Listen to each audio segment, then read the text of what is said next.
When I started farming, I didn't know a lot about growing things or the processes behind the farm, how it should be laid out, or how we should assign tasks, how we should even cultivate.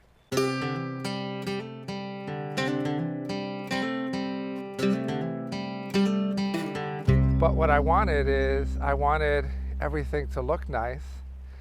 And that's how I began doing things, was I wanted things to be pretty. So if something didn't look good, I would pull it out because I figured that's probably not how it should be.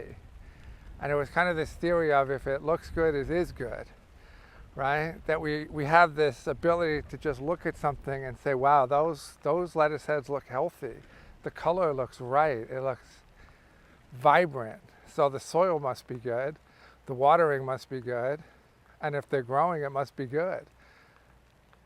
And I kind of use that philosophy around the farm the first year. It's just if it looks good, it is good. If it doesn't look good, then it's probably wrong. So if it doesn't look good, let's make it look good. Whether that's cultivating it correctly, cultivating it better, cultivating it more, making sure there's no weeds, seeing that it's not healthy, and fixing all of those things so things would look better, brighter, healthier. And I just expanded that. And through that concept is how I learned about the nuances of farming. Through that base understanding of what I wanted was that if it looks good, it is good.